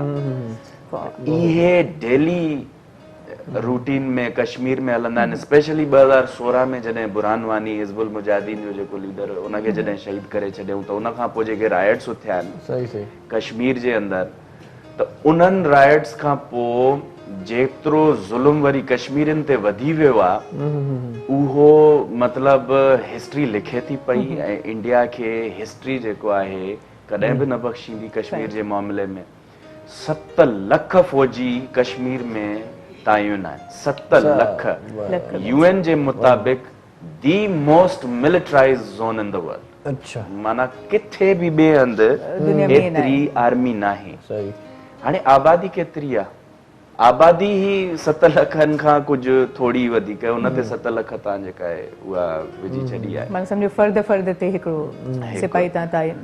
त इहा जेका आहे जॾहिं हालतूं असां इहे ॾिसंदा आहियूं त मां सम्झां थो ख़ासि करे जेके सिंध जे अंदरि माण्हू रहनि था, जेके खोड़ बाग़ी तबियत जा माण्हू हूंदा आहिनि, मां उन्हनि खे न्यापो ॾियणु चाहियां थो त इहे शयूं असां ॾिसी करे असांखे शुक्र अदा करणु घुर्जे मालिक जो त हुन असांखे ई मुल्क ॾिनो जंहिंमें असां आज़ादी सां रहूं। कुझु ॾुखियायूं आहिनि पर उहे बि हल थी वेंदियूं, उमेद इहा आहे। सोचियो न त एतिरियूं बि रिपोर्ट्स आयूं आहिनि त भाइरनि जे अॻियां भेनरुनि जो रेप थियो आहे कश्मीर जे अंदरि, माउरनि जो रेप थियो आहे उते। रेप त कश्मीर में ॼण आम जाम आहे इंडियन मिलिट्री जे तरफ़। 2016 में ई यूनाइटेड नेशंस जी ह्यूमन राइट्स वारी जेका विंग आहे उन्हनि जो इन ते रिपोर्ट बि आई त केतिरा उन्हनि क्राइम्स कया आहिनि। इंडिया खे तमामु गंदे तरीक़े सां कंडेम कयो त तव्हां में तमामु घणी ह्यूमन राइट्स जूं वायलेशन्स आहिनि। ऐं पहिरियों दफ़ो हिकिड़ी कमीशन मुतयन करण जी रिकमेंडेशन त उहा इन्वेस्टिगेट करे त क्राइम केतिरा थिया आहिनि। इहे सभई हालतूं दुनिया बि ॾिसे पई, असां बि ॾिसूं पिया। होॾां दुनिया चए थी असां अमन जा सफ़ीर आहियूं, वरी उते ई इंसानी हक़नि जे लाइ बि चवनि था त असां विढ़ूं था। दुनिया खे कश्मीर नज़र नथो अचे, गॾियल क़ौमूं जेके आहिनि उहे निंड छो पियूं आहिनि, या उनखे जॾहिं टारगेट करिणो आहे पाकिस्तान दहशतगर्द मुल्क आहे, भारत जी इहा जारियत नज़र नथी अचे उन्हनि खे? इन में ॾिसो दुनिया जेका आहे न इहा असांखे ख़बर आहे सभिनी खे त माण्हू चवंदा आहियूं न माण्हू वॾा मुनाफ़िक़ आहिनि, ईअं ई यूनाइटेड नेशंस में बि माण्हू वेठा आहिनि। हा बिल्कुलु, यूनाइटेड नेशंस मुनाफ़िक़ आहे वॾी, उन्हनि खे उन शइ सां परवाह जंहिंमें उन्हनि जो फ़ाइदो। हा, हाणे ॾिसो यूनाइटेड नेशंस खे बि कंट्रोल केरु थो करे? 5 वॾा मुल्क आहिनि जेके कंट्रोल कनि था पिया, जंहिंमें अमेरिका सर फ़हरिस्त आहे। 5 जेके वीटो आहिनि, अमेरिका आहे, रशिया आहे, चाइना आहे, इंग्लैंड आहे ऐं फ्रांस आहे। 5 इहे मुल्क इन्हनि खे वीटो आहे। माना को बि इशू जेकॾहिं हल करण जे लाइ यूनाइटेड नेशन चवे थी असां ही हल करण वञूं था या हिनखे, इन्हनि 5 जी जेसी ताईं ओके न मिलंदी तेसी ताईं उहो मसइलो हल न थींदो। ठीकु आहे, इन मां हिकिड़ो बि न थो करे छॾे त माना उहो मसइलो रहिजी वेंदो हुते। त तमामु घणा दफ़ा जेको आहे इंडिया पंहिंजो जेको अमेरिका इन ते करे छॾींदी आहे वीटो। त इन में छा थींदो आहे, इहे जेके वॾा वॾा कंट्रीज़ आहिनि उहे पंहिंजा इकोनॉमिक मुफ़ाद ॾिसंदा आहिनि। इंडिया हिन वक़्तु बूमिंग इकोनॉमी आहे, उन्हनि जी 1 अरब खां मथे जी पॉपुलेशन आहे। पॉपुलेशन माना उन्हनि खे डॉलर नज़र ईंदा आहिनि ज़हन में। जॾहिं एतिरी उन्हनि जी इकोनॉमी बि सुठी हले थी, पाकिस्तान खां तमामु घणी कंपेरेटिवली बहितर आहे इकोनॉमी, उहा जॾहिं एॾी बहितर इकोनॉमी उन्हनि जी आहे, उन्हनि जा बिज़नेस रिलेशन्स इंडिया सां वधीक आहिनि बनस्बत पाकिस्तान जे, त नेचुरली हुननि जो टिल्ट थींदो आहे इंडिया जे तरफ़। ऐं इंडिया जेको आहे दुनिया में थोरो हाणे उभरंदो थो अचे, त उनजो थोरो इम्पोर्टेंस वधीक आहे। त इन जे करे बि कश्मीर इशू के इग्नोर कयो थो वञे त इंडिया में ॿियनि मुल्कनि जा स्टेक्स आहिनि, ठीकु आहे। इन जे लाइ हिकिड़ी बस आख़िरी ॻाल्हि चवंदुसि त इन में पाण खे असांखे मज़बूत करणो पवंदो इकोनॉमिकली। असां इकोनॉमिकली एतिरा स्ट्रॉन्ग थी वञूं जो हिननि जी ज़रूरत बि न थिए, जीअं चाइना के हिन वक़्तु अमेरिका बि कुझु नथो करे सघे। चाइना 50 सालनि खां 1949 खां वठी चुप करे रुगो तरक़ी थो कंदो, रुगो इकोनॉमिक तरक़ी थो करे। अॼु चाइना खे कोई बि चवण वारो कोन्हे, हो ताइवान जे लाइ चवे थो त कंहिं बि सपोर्ट कई आहे त मां हुन सां जंग कंदुमि, कोई चुप करे वेही रही। ताइवान वारा था चवनि असां इंडिपेंडेंट आहियूं, त चवनि न तव्हां सही अख़्तर साहब हिन ते कचहरी कयूं था अञा तफ़सीली ॾाढी ज़बरदस्त ऐं कम जी ॻाल्हि कयो पिया ऐं मज़ो बि अचे पियो ॿुधण में, मालूमात बि मिले पई। नूर सैर खां पोएम ॿुधी वठूं हाणे। नूर सैर न नंढड़ो न पहिरियों नूर सैर खां ॿुधूं था, नंढड़े खां पोइ था ॿुधूं। हाँ, पोएम भी आपने याद की? पोएम भी याद कश्मीर की, के हवाले से। जी सुनाइए फिर। बड़ी उदास है वादी, गला दबाया हुआ है किसी ने उंगली से, ये सांस लेती रहे पर ये सांस दे न सके। दरख्त उगते हैं कुछ सोच सोच कर जैसे, जो सर उठाएगा पहले वही कलम होगा। झुका के गर्दने आते हैं अब नादिम है कि धोए जाते नहीं खून के निशान उनसे। हरी हरी है मगर घास अब हरी भी नहीं, हरी हरी है मगर घास अब हरी भी नहीं। जहाँ पे गोलियां बरसे ये जमीन भरी भी नहीं। वो माए गिरेडी पंछी जो आया करते थे, वो सारी जख्मी हवाओं से डर के लौट गए। बड़ी उदास है वादी, बड़ी उदास है वादी, ये वादी है कश्मीर। वाह क्या बात है, बड़ी उदास है ये वादी कश्मीर। और बहुत शुक्रिया, बहुत ही अच्छा, बहुत ही अच्छा है ना, बहुत ही अच्छा पोएम था। नूर सैर बहुत ही अच्छा आपने पढ़ा अभी, बिन्नी जी मेहरबानी, शाजिया मनु पाना। हाँ। दोनों बच्चों का बहुत शुक्रिया। ये छोटा जो है ना वो बड़ा शर्मीला है, कभी इधर जाता है कभी उधर जाता है। ये टहलता पंछी कभी यहाँ घूम रहा है कभी वहाँ घूम रहा है। बहरहाल बहुत शुक्रिया आप दोनों बच्चों का, आप यहाँ पर आए। और ब्रेक के बाद हम उर्रू साहब से सॉन्ग भी सुनेंगे और आपसे भी फराजी हम बातें करेंगे। सो व्यूअर्स, टाइम है शॉर्ट ब्रेक जो पंजो के नाम में ॾिसंदा रहे जो पंहिंजो प्रोग्राम सलाम से। मुझे सिंध के सलाम सलाम सुन, मुझे सिंध के सलाम सलाम सुन। Sun TV Network mobile app. Watch live TV and all programs on your mobile. Download the app now. मुझे सिंध के सलाम सलाम सुन, मुझे सिंध के सलाम सलाम सुन। सलाम सिंध में हिकु भेरो वरी तव्हांखे भलीकार चऊं था। कश्मीरनि सां ॿधी अचो ॾियाड़ो अॼु मल्हायो पियो वञे ऐं असांजो बि स्पेशल प्रोग्राम आहे, उन हवाले सां कचहरी कयूं पिया ऐं ॿारनि जी स्पीच बि तव्हां ॿुधी, वरी कुझु कलाम बि तव्हांखे ॿुधाईंदासीं। असां सां गॾु फराज शेख साहिबा बि आहे ऐं बैरिस्टर असां सां गॾु अख्तर हुसैन जब्बार बि गॾु आहे। कचहरी उन्हनि सां बि कयूं था, उर्दू सां कम कलाम ॿुधंदासीं। पर फराज जी बड़ी प्यारी लग रही है माशाल्लाह से, नजर ना लगे आपको? नहीं, नजर नहीं लगती। तो आप ये क्यों नहीं लगती नजर आपको? इसलिए कि सादे मलंग लोगों को आई थिंक नजर नहीं लगती। आप वादी कश्मीर से हैं? जी, मैं कश्मीर से ताल्लुक है मेरा, तो कश्मीरी हूँ बेसिकली। वहाँ की खूबसूरती, वहाँ के लोग, वहाँ के रख रखाव, रस्म और रिवाज कुछ बताना चाहेंगी आप? ये तो अब सबको ही पता है, कश्मीर तो एक जन्नत की वादी है, इसमें कोई शक नहीं। और दूसरे अनफॉर्चुनेटली हम लोग तो उधर से इधर आ गए थे। मेरे पेरेंट्स की बात है, पार्टीशन के वक्त। फिर उस वक्त शुरू से ही आ गए थे? मेरी वालदा वाले आ गए थे। मेरे वालिद, मेरी अम्मी बहुत यंग थी उन दिनों, और मेरे वालिद भी उन दिनों, he was in the army, नए लेफ्टिनेंट। और मतलब मेरे वालिद लोग शुरू से इधर गुजरांवाले के सेटल थे, कश्मीरी से। और लेकिन ताल्लुक तो मतलब ग्रैंडफादर्स वगैरह का उधर से ताल्लुक है ना, वहाँ से श्रीनगर से मेरी वालदा वालों का। जी। तो मेरी अम्मी की जो फैमिली, वो कुछ मेरे मामू वगैरह वहीं पे रह गए इंडिया में। कश्मीर से उनका ताल्लुक, तो उधर ही अम्मी लोग इधर आ गए। तो कश्मीर से ये है कि कश्मीरियों का देख के मुझे तो बहुत दुख होता है। इन्होंने इतना कुछ बता दिया, इतना डिटेल से। और अभी it's like being 71 years Pakistan और हिंदुस्तान को एक दूसरे से अलग हुए हुए और पाकिस्तान को बने हुए, और कश्मीर को अनफॉर्चुनेटली इस तरह दोनों के दरमियान पिसे हुए। और मी बीइंग अ कश्मीरी, मुझे बहुत दुख होता है, मतलब मैं अपने आप को एक बहुत लकी समझती हूँ कि I am living in independent country and आज़ादी से सांस लेती हूँ, आज़ादी से जी रही हूँ।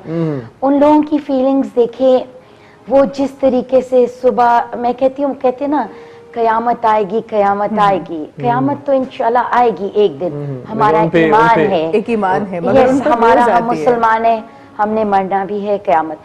लेकिन मैं कहती हूँ कि उनके ऊपर रोजाना एक कयामत आती है। यू सी, उनके सामने उनके बच्चों को जिस तरह एक आज़ादी के नारे के ऊपर उनको कत्ल कर दिया जाता है, एंड द वे उनको एक एक बच्चे के ऊपर, टीनेजर बच्चों के ऊपर 10-10, 20-20 आदमी, मैं कहती हूँ ये तो मर्दानगी भी नहीं है। अगर एक बंदे, छोटे से बंदे, चाहे वो कितना ही मोटा, कितना ही कुछ हो, लेकिन अगर कमजोर भी 10 आ जाएं तो एक वो बंदा क्या कर सकता है। तो जिस तरीके से क्रूअल्टी है वहाँ पे, और जो पेरेंट्स के सामने जो उनकी बेटियों के साथ जो करते हैं, जो मजालिम होते हैं वो, उफ, मैं तो जब देखती हूँ, और मैं लिटरली जो इस तरह की वीडियोस होती हैं मैं जरूर देखती हूँ। अब रात को मैं एक वीडियो भी देख रही थी, मैं पहले देख चुकी थी, लेकिन उसका विजन,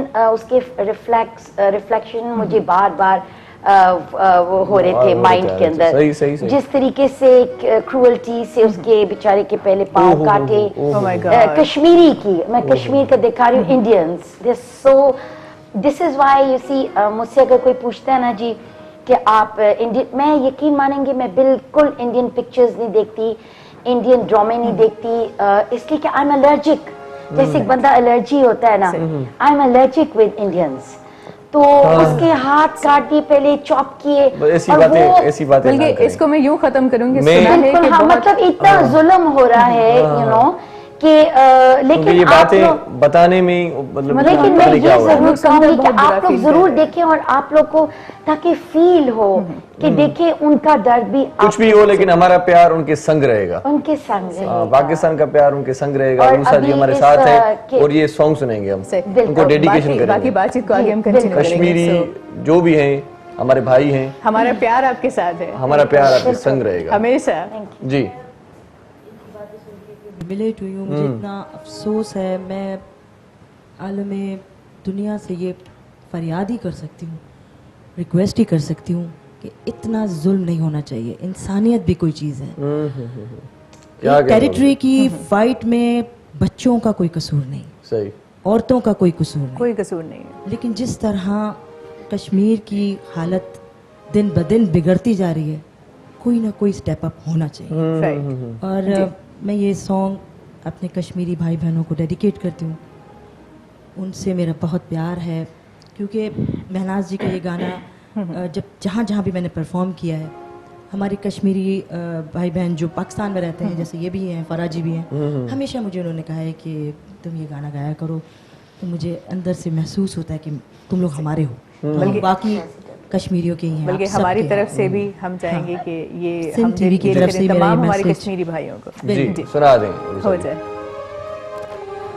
मेरा प्यार तेरे जीवन के संग रहेगा, मेरा प्यार तेरे जीवन के संग रहेगा,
क्या बात है, वाह क्या उरुसा बात जी है। वाह, क्या मेरा कहने। प्यार तेरे जीवन के संग रहेगा, और हमारा प्यार कश्मीरियों के संग रहेगा। हमेशा हमेशा। हम सबका प्यार सबका कश्मीर प्यार, सबका प्यार। बहुत ही अच्छी डेडिकेशन, बहुत ही सही। अच्छी आवाज़ आपकी और सिलेक्शन आपकी और बहुत अंदाज कमाल का आपका, इंतखाब। क्या कहने, क्या कहने। उरुसा जी छा गई आप। मतलब हम लोग खुश थे कि हम मोहब्बत का इजहार कर रहे हैं, मगर वहीं दिन हमारी मोहब्बत का इजहार का दिन है। वहीं आंखें नम भी थी। मैं बयान नहीं कर सकती क्योंकि जो कुछ भी ये कह रही हैं वीडियोस में, हम तो यहाँ माइक पे बात कीजिएगा। हम जो कुछ भी सुन रहे हैं, देख रहे हैं, और वीडियो आप देखें, न्यूज़ देखें, जिस तरह बर्बरियत है, मैं I feel very sorry. Specially इंसानियत, सही सही इंसानियत होनी चाहिए इंसान के अंदर। सही। इंसानियत अख्तर साहब होनी चाहिए। ॻाल्हि इहा आहे त दिलदारी वॾी शइ आहे न, कंहिंखे आथत ॾियो। हीअ असां जेको इज़हार कयूं था कश्मीरियुनि सां ॿधी जो इज़हार, इहो बि हिकिड़ो उन्हनि खे आथत ॾियण हिकिड़ी जो आदत आहे तरीक़ो त आहे।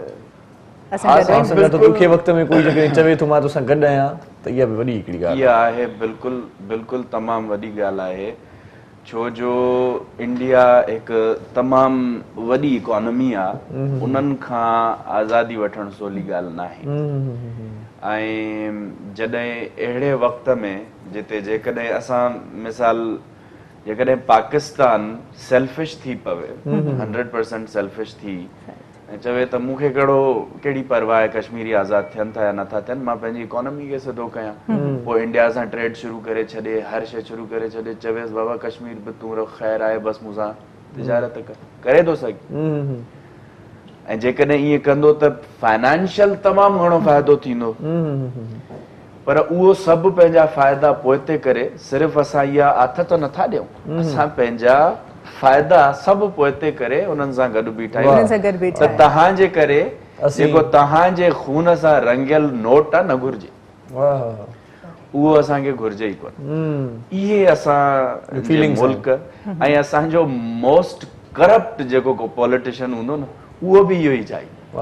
असांजो जेकॾहिं कोई लेज़ीएस्ट कोई ऑफिसर हूंदो न, उहो बि इहो ई चाहींदो। साईं हिते त कंप्रोमाइज करणो ई न आहे, कोन करणो आहे कुझु बि। कश्मीर बनेगा पाकिस्तान, हिते चवणो आहे कश्मीर बनेगा पाकिस्तान। सही। पर हिकु ॿी बि शइ आहे असांखे, त असां वटि जेको आहे आम जेको ओपिनियन आहे इहो ई आहे कश्मीर बनेगा पाकिस्तान, पर असांजी गवर्नमेंट जेका आहे या कॉन्स्टिट्यूशन में बि जेको आर्टिकल में जेको ॾिनल आहे उनजे मुताबिक़ ईअं ई आहे त हुननि खे सेल्फ डिटर्मिनेशन जो माना हुननि खे डिसाइड करण जो हक़ ॾिनो आहे। माना जेकॾहिं डिसाइड हू कनि था त हू माना आज़ाद बि रही सघनि था, आज़ाद असां कंहिंसां बि नथा मिलूं, नथा ॻणिजूं कंहिंसां, पाण इंडिपेंडेंट। बल्कि मुंहिंजे ख्याल में हाणे कश्मीरियुनि जो जेके रिपोर्ट जे मुताबिक़ नज़रियो आहे उहो इहो ई आहे त असां अकेला रहण था चाहियूं। 2016 खां पोइ न, इहो 2016 खां पहिरियां हुयो यको कांग्रेस जो रूल हुयो न इंडिया में, त कांग्रेस जो जॾहिं रूल ईंदो आहे त हिननि ते ज़ुल्म घटिजंदो आहे, ख़तम न थींदो आहे पर घटिजंदो आहे, छो जो फ़र्क़ु पवे थो न कहिड़ी आइडियोलॉजी जो पॉलिटिशियन अचे। बीजेपी तमामु हिकिड़ी हुननि जे अॻियां हिंदू इज़ एवरीथिंग, माना बसि रिलीजन हुननि जो सभु कुझु आहे उन्हनि जे अॻियां। तव्हां उन्हनि जूं तकरीरूं या जेके उन्हनि जे सिटिंग मिनिस्टर्स जूं या MPs या MNAs जूं उन्हनि जूं तव्हां जेकॾहिं MLAs जूं तकरीरूं ॿुधंदव तव्हांखे माना यकीन कोन ईंदो त 21वीं सदी जा हिकु one of the largest democracy in the world आहे। जमहूरियत दुनिया में सभ खां वॾी जमहूरियत आहे इंडिया, उन जे अंदरि उन्हनि जो सिटिंग मिनिस्टर अहिड़ा लफ़्ज़ ॻाल्हाईंदो आहे जो लॻंदो ई कोन्हे डेमोक्रेसी आहे। सही सही सही। त हाणे हिननि जो हिकु मुस्लिम किलर उत्तर प्रदेश जो जेको आहे चीफ मिनिस्टर लॻो। हाणे अहिड़ियूं शयूं जॾहिं थींदियूं तव्हां वटि त पोइ त ज़ाहिरी ॻाल्हि आहे अहिड़ी जेको आहे हालतुनि में कश्मीरी वरी वापसि उन्हनि जो रवैयो चेंज थींदो न उन्हनि जा। त असां पहिरियां 2016 खां पहिरियां माना जेको हुयो 14 खां पहिरियां त उन्हनि जी इहा बिल्कुलु हुई थोरी घणी इंडिपेंडेंट थियण जी। असां सां बि काफ़ी, मां इंग्लैंड में रहिया त कश्मीरी मिलिया हुआ हुते, त उहे चवंदा असां इंडिपेंडेंट थियण था चाहियूं, पर ही BJP खां पोइ उन्हनि खे वरी ख़बर पइजी वई आहे त न बाबा। त इन शइ में वरी जॾहिं इन में थोरो बैकग्राउंड मुंहिंजे ख्याल में थोरो असांखे ज़रूरी आहे त इहो इशू शुरू थियो कीअं हा थियो क्यों राइट हा इहो ज़रूरी आहे जी ॿुधाईंदा 1947 में जॾहिं पार्टीशन थियो त हे हुयूं प्रिंसली स्टेट्स त महाराजा हिननि खे हिकु त सूबा हुया प्रोविंसेस जीअं सिंध पंजाब ईअं जेको आहे इहे सूबा हुया उन्हनि खे उते माण्हुनि खे हक़ु ॾिनो वियो त माण्हू वोट कनि काॾे वेंदा सही जेके प्रिंसली स्टेट्स हुयूं उन्हनि में महाराजा जेके उतां जा हुया उन्हनि खे हक़ु ॾिनो वियो त तव्हां जंहिंसां बि वञणु चाहींदव इंडिया पाकिस्तान सां ओॾे तव्हां वञी सघो था पर जॾहिं ॻाल्हि आई इहो महाराजाउनि जो किस्सो आउं चवां थो त तफ़सीली आहे नंढो ब्रेक वठूं मोटी अचूं त पोइ कचहरी ते तफ़सील कयूं नंढड़ी साई वठूं था ऐं मोटी अचूं था वञो केॾांहुं बि न असां सां गॾु रहिजो कम जूं ॻाल्हियूं तव्हांखे ॿुधणियूं आहिनि त पोइ काॾे बि न चुरिजो ॾिसंदा रहिजो सलाम सलाम से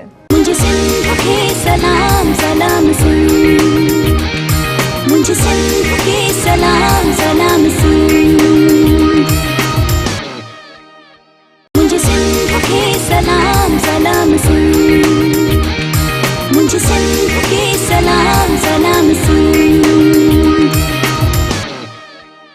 जी व्यूवर सलाम सिंध में एक भेरो वरी अवां खे फलीकार चऊं था मीज़ान बैठक प्रीमियम चूरो चांहि वारनि जे ताउन सां ही प्रोग्राम अवां जे लाइ पेश कयो पियो वञे ऐं साही ते वञण खां पहिरियों जेका असांजी ॻाल्हि ॿोल हले पई उनखे ई असां अॻिते वधायूं हा उनखे अॻिते वधायूं पर इन खां पहिरियां दिलि चवे थी त अञा हिकिड़ो कलाम ॿुधूं उरूसा असां सां गॾु वेठी आहे कचहरी वरी पोइ कयूं था कचहरी ऐं कलाम जो केफ करो को जो गाना पसंद आया था मैं डेडिकेट करूंगी आप सिंध टीवी की तरफ से ऑल जितने भी व्यूअर्स हैं उनको वही आपका पसंद का मैं जी जी मेरा पसंदीदा म्यूजिक मोहब्बत की जुबान है ये जुबान जहां तक पहुंचे वाह वाह वाह खत्म हो गई कहानी जी मैं तेरे संग कैसे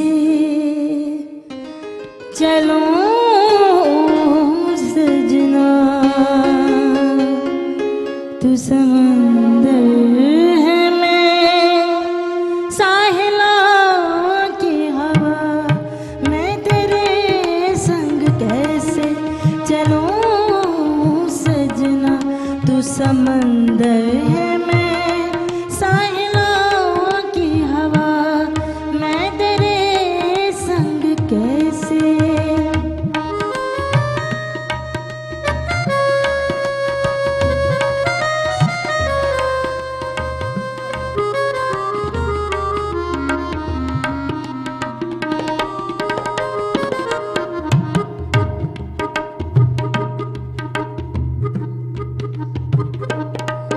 तो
क्या बात है। इसका मतलब है आप मेरे संग नहीं चल रही ना।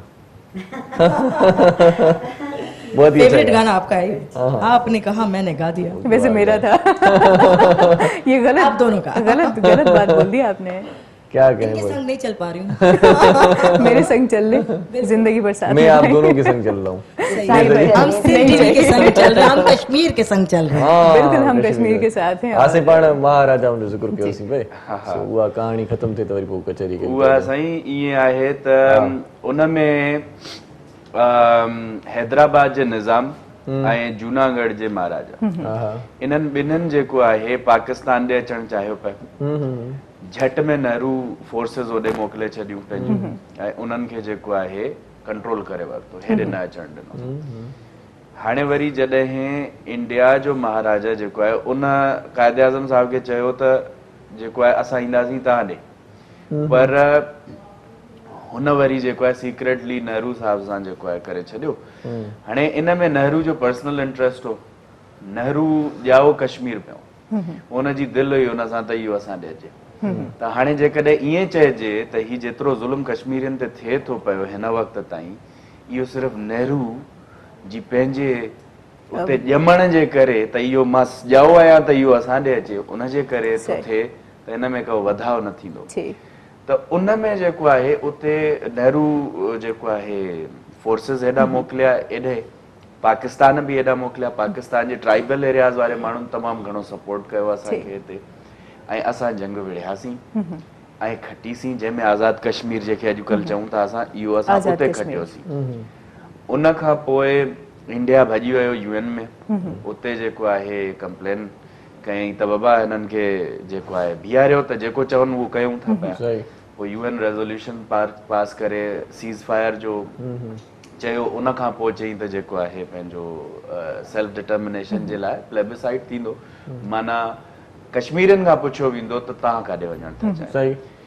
उहो अॼु ताईं न थियो, उहो डिसीजन न थियो, उहो अॼु ताईं कश्मीरियुनि खां न पुछियो वियो त तव्हां काॾे था वञणु चाहियो। बल्कि मूंखे कॾहिं कॾहिं लॻंदो आहे त ही सिर्फ़ु ज़मीन जे टुकड़े ते जंग आहे, माण्हुनि सां कंहिंखे कुझु सरोकार आहे। हीअ हाणे अना जी जंग थी, अना जी जंग थी वई, अना जी जंग।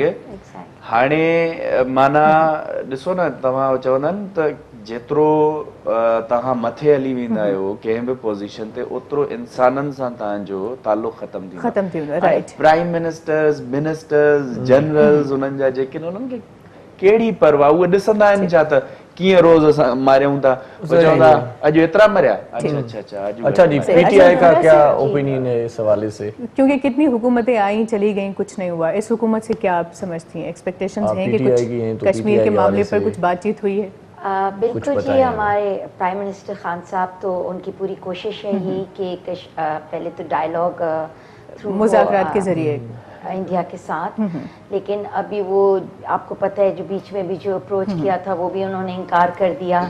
और दूसरी बात ये है कि खान साहब जैसे पिछली हुकूमतें, मैं समझती हूँ कि उन्होंने अगर इतनी कोई तवज्जो दी होती, जो भी हुकूमतें आई हैं इतने साल रह के गई हैं, लेकिन उन्होंने किया कुछ भी नहीं। और वही बस वहाँ के प्राइम मिनिस्टर को बुला लिया, हाथ में हाथ पकड़ के खाना खा के वो चले गए।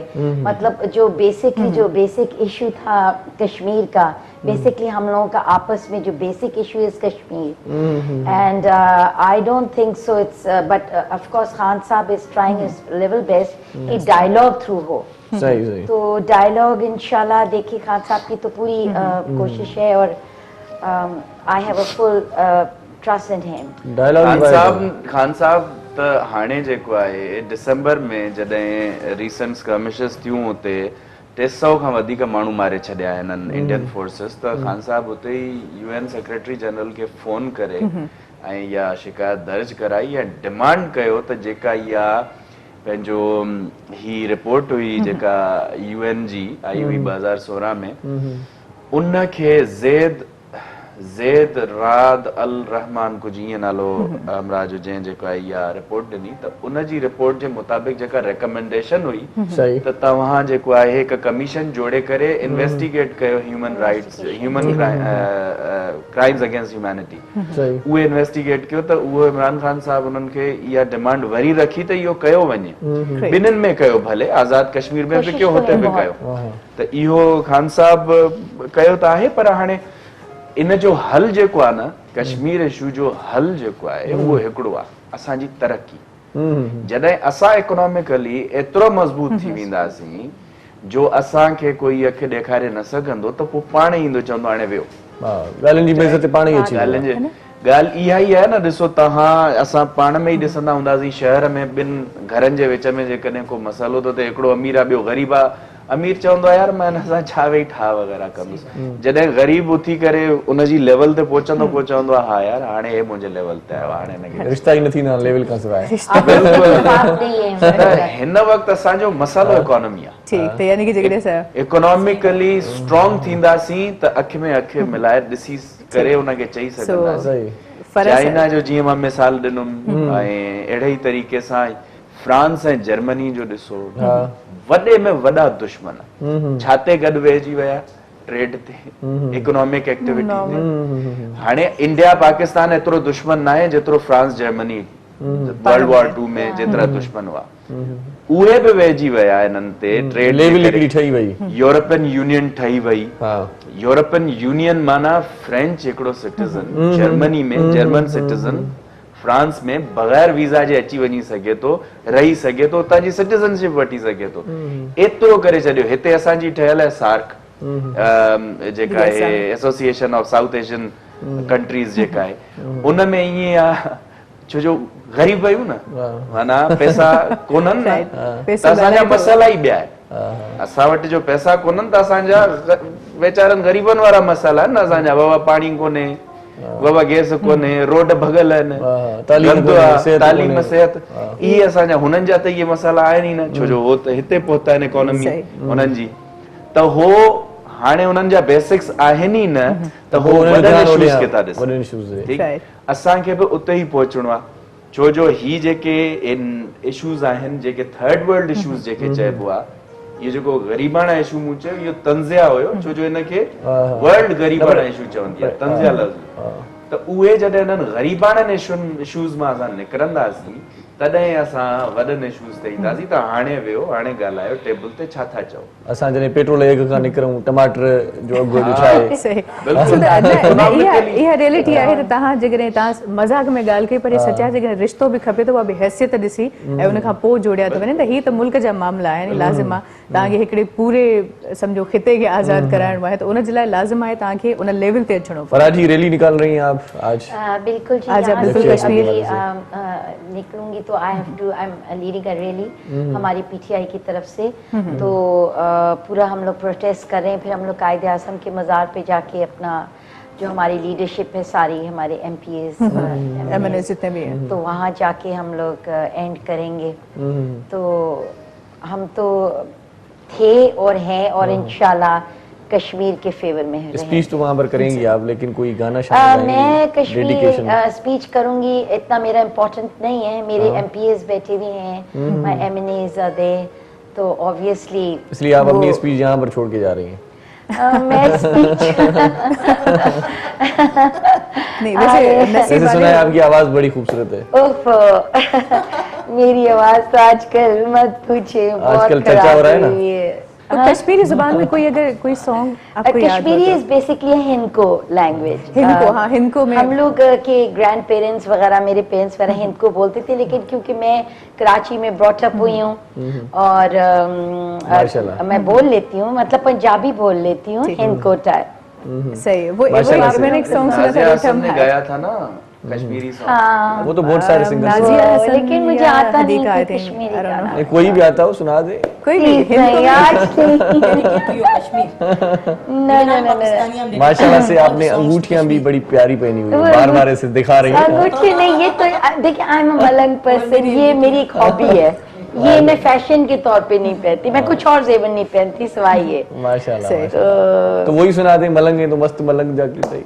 ओ नहीं राजी आई हुई है मैं नहीं, मैं खुद आपको माफ सुनना कर चाहती दी। वैसे भी कश्मीर हीरे जवाहरात से माला माल है ना, आप सबूत ये तो लेकर घूमती हैं कि है ना? बस हाँ। सो बहरहाल माशाल्लाह से। और क्या आज मसरूफियात हैं? बस आज ये यहाँ से जो बहुत इम्पोर्टेंट है हमारा रैली है जो लेके हम लोग अपना निकलेंगे इंसाफ हाउस से लेके हम लोग फिर एंड करेंगे कायदे आज़म के मज़ार पे और फिर वहाँ पे सब अपना अपना जो करेंगे तकरीर वगैरह जो होगा कश्मीर के लिए जो मेन सही आवाज जो हमने उठानी है।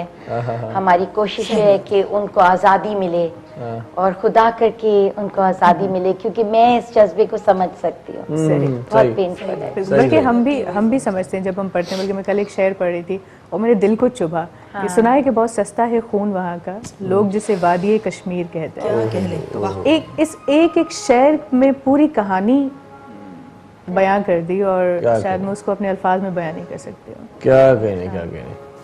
अच्छा अख्तर साहब, अच्छा भला अॼुकल्ह किथे पोस्टिंग आहे? ॿियूं मसरूफ़ियतूं तव्हां खां पुछां, कम जा माण्हू आहियो? माशाल्लाह तव्हांजी नॉलेज एॾी वसी आहे। नौकरी त छॾीसीं, अच्छा उन खां पोइ ई बार एटलॉ कईसीं। अच्छा अच्छा। ऐं नौकरी भला छो छॾियो? भला मज़ो न आयो? हेॾो माशाल्लाह चयो की त भला पोस्ट अरबरू माना कंहिंजो माना मातहत न रहणो, छा माना कहिड़ो ख़्यालु हुयो? साईं पंहिंजो ईअं आहे त शौक़ु इहो हुयो नंढिड़ाप खां वठी, पैशन हुयो त कुझु न कुझु माण्हुनि जे लाइ करिणो आहे। उनजे करे ई आयुसि सिविल सर्विसिस में, पर उते जेको आहे तव्हांजा हथ तमामु घणा ॿधल आहिनि। अच्छा तव्हां नथा करे सघो एतिरो कुझु। 22 ग्रेड में पहुची सेक्रेटरी लॻंदासीं, वरी मथां हू आउंठे छाप मिनिस्टर वेठो आहे। हाँ बिल्कुल रियलिटी है। इनको मैं चाहती फेडरेशन की तरफ से त उन जे करे इहो ज़रूरी आहे जेकॾहिं तव्हांखे तब्दीली असांखे आणणी आहे त पोइ असांखे उते हुजणु घुरिजे जितां तब्दीली अचे थी पई। ऐं पॉलिटिक्स खां अलावा ॿियो को बि ऑप्शन कोन्हे। सोशल कम बि मां तमामु घणा अलाह जी महिरबानी सां शहादात कोट में हलनि था, पर सोशल कम बि उनजो नाहे हल नाहे। हल पॉलिटिकल सियासत में पढ़िया लिखिया माण्हू अचनि, सुठा माण्हू अचनि, जेके पढ़ियल लिखियल आहिनि उहे अॻिते अचनि। शहदाद कोट में हिकिड़ो मां नंढड़ो अर्ज़ु कंदो हलां, छो जो इहा हिकिड़ी सुठी शइ आहे, पंहिंजे मुंहुं मियां मिठू था थियूं। त शहदाद कोट जे अंदरि असां जेका आहे एम्बुलेंस सर्विस शुरू कई अथसीं, जंहिंखे शाइन डेवलपमेंट ऑर्गेनाइज़ेशन जो जेको आहे मोहम्मद अयूब खोसो साहिबु उनखे फ्री ऑफ कॉस्ट जेको आहे पंहिंजूं सर्विसिस असांखे ॾिए थो। 50 किलोमीटरनि जे हवाले सां पाकिस्तान में काई बि एम्बुलेंस सर्विस 2500 रुपया वठनि था ऐं हिते हिननि खे असां 850 रुपया चया अथसीं। 850 रुपया वठनि था उन्हनि खां ग़रीबनि खां ऐं अमीरनि खां, जेकॾहिं वधीक कोई ॾियणु चाहे थो। हाणे इहा सर्विस जंहिंमें 150 रुपया घर ॾांहुं भरे माण्हुनि जे ताउन सां ॾियूं था, इन जे बावजूद बि छा मसइला हल थियनि था पिया? नथा थियनि। अहिड़ियूं 50 सर्विसिस ॿियूं शुरू करे छॾियो हर उन में, पर तव्हां हिकिड़ो ॾींहुं हेॾे होॾे थींदो न उहे सॼा मामला सही हाँ राइट। पॉलिटिक्स ज़रूरी आहे। तव्हां पंहिंजे मोहल्ले जे या पंहिंजे शहर जे पंहिंजे पाड़े जे स्कूलनि में वञी उस्तादनि ते नज़र रखंदो, महीनो 2 टे, तव्हां 1 महीनो हेॾे थींदो, वरी साॻियो ई सिलसिलो उहो शुरू थी वेंदो। इन जे करे पॉलिटिक्स जेका आहे is the only way out. तव्हांखे पॉलिटिक्स में अचणो पवंदो, तव्हांखे पॉलिटिक्स में अची करे चेंज आणणी पवंदी ऐं तव्हांखे पार्ट थियणो पवंदो इन साॻे ई सिस्टम जो। हिते हाणे चीग वेरा त पैदा उहो दौर त हलियो वियो जो बंदूकूं खणी तव्हां जंगलनि में ॿेलनि में हलिया वञो, उहो दौर हाणे आहे बि न। सही। हाणे कहिड़ो दौर आहे? ॿेला सोशल मीडिया आहे। हाणे कहिड़ो दौर आहे? हिन ते कचहरी कयूं था, उहो दौर न आहे। हाणे कहिड़ो दौर आहे? हिन ते कचहरी कयूं था। सो असां सां गॾु रहिजो ऐं वञो केॾांहुं बि न, ॾिसंदा रहिजो पंहिंजो प्रोग्राम सलाम सिंध। मुझे सिंध के सलाम सलाम सिंध, मुझे सिंध के सलाम सलाम सिंध, मुझे सिंध के सलाम सलाम सिंध, मुझे सिंध के सलाम सलाम सिंध। सलाम सिंध में हिकु भेरो वरी तव्हांखे भलीकार ऐं अॼोको प्रोग्राम मीज़ान बैठक प्रीमियम चूरो चांहि वारनि जे ताउन सां अमी ॾिसी रहिया आहियो ऐं मुज़ महिमान असां सां गॾु फराज शेख साहिबा ऐं गॾोगॾु फराज शेख शेख से न क्यों हा शेख चयुमि फराज शेख साहब मुझे शेख अख्तर साहब हुसैन ही जवाहर बोलते सां हैं, गॾु गुरु साहब सां basically। गॾु फराज जी कुछ सुनाए मेरा दिल मतलब आज पता कुछ नहीं क्यों पाकिस्तान के लिए कुछ होना चाहिए अपने वतन के लिए ॻाल्हि है पाकिस्तान के लिए ॻाल्हि है ठीक है, वो एक ऑल टाइम फेवरेट है मेहदी हसन साहब का, वो मुझे उसकी वर्डिंग्स बहुत पसंद है। मैं थोड़ा सा गाऊंगी फिर इनको कहेंगे। बिल्कुल जी, उरूसा जी से सुनेंगे फिर हम, लेकिन इख्तिताम में क्या कहने चलिए ओके, आई जस्ट थोड़ा सा एक लाइन।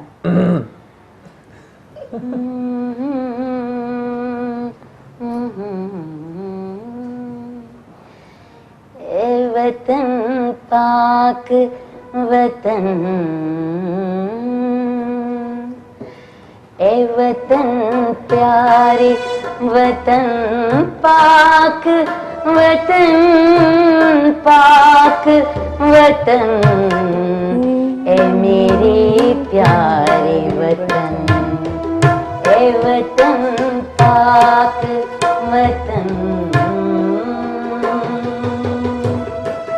क्या बात है। वाह वाह तुझसे है मेरी उम्मीदों की दुनिया रोशन, क्या बात है। तुझसे है मेरी वफाओं की उम्मीदें रोशन, मेरे महबूब वतन तुझ पे अगर जान निसार, मैं ये समझूंगा ठिकाने लगा सरमाए तन, ए मेरे प्यारे वतन, ए वतन पाक वतन पाक वतन पाक वतन, ए मेरे प्यारे वतन। क्या बात है, क्या बात है, क्या बात है। क्या कहने क्या कहने। और आपने क्यों कहा ऐसा कि आप अच्छा नहीं गाती हैं? किसने कह दिया था आपसे? नहीं, I am basically bathroom singer, लेकिन मुझे नहीं म्यूजिक ऐसा कभी नहीं मतलब गाया। मुझे आप लगा स्टूडियो की सिंगर बन गई आप। अगर कोशिश करूंगी उरूस मैं अगर ऐसा। उरूस साहब मेरे और आपके दरमियान मुकाबला करवाया जाए तो आप जीत जाएंगी। फिर तो आपने अगर कह दिया, बिकॉज आप बहुत अच्छा गाते हो, मैंने आपका सुना है and you have a beautiful आप भी वॉइस। थोड़ा सा वतन को तो dedicate कर दो। मैं और फिर गाऊंगी। आई थिंक इस नेक्स्ट टाइम कोशिश माशाल्लाह करूंगी। से Okay, आप कॉल आपको- लेते हाँ, जी, अस्सलाम कॉल लेंगे। वालेकुम। ठीक है जी, अस्सलाम वालेकुम अस्सलाम जी। केर वालेकुम वगैरह है अस्सलाम। जी केर मुखातिब आयो? लाल को गला जाम शुरू हो लाल पिया ॻाल्हायो जाम शुरे मां। ये था जी छा चवणु चाहींदो वाह वाह दा लाल Line drop थी वाह वई। दा लाल वाह दा लाल। ये भी थींदो आहे अहिड़नि कमनि में। अब आप ॿीहर कोशिश करे सघो था, प्रोग्राम जो हिस्सो बणिजी सघो था। आपकी आवाज के बाद कॉल आई है, पता है आपको? अच्छा, आपने गाया और कॉल आ गई। वो पता नहीं क्या कहना चाह रहा था, लेकिन कॉल कट गई। बिल्कुल इन्होंने परफॉर्म किया, वो तारीफ ही करता तारीफ ही हाँ, ये करता था और ऐसी बल्कि बात। और रिक्वेस्ट करता Thank one you, more thank for the ठीक, रोड। माइक थोड़ी सी Thank you ऊपर so much। और और हाँ, गाना अब से। गाते वक्त आपका आपकी तो मैंने 2-3 दफा सुना है। You sing beautiful. Thank you। Thank U. ठीक। तो वैसे आप दोनों की आवाजें बहुत कमाल की है। अच्छा, थैंक यू सो वैसे मच। आप भी गाते हैं? So much. कोशिश अब वहाँ भी गाईंदा आहियो? न मैडम मां किथे गाईंदो आहियां। परे परे खां ख़बरूं पयूं आहिनि। ॿुधंदा त हूंदो न भला। न परे परे खां ख़बरूं पयूं आहिनि, तव्हां गाईंदा आहियो। मां अॼु त वेझे खां ॿुधो आहे सभा।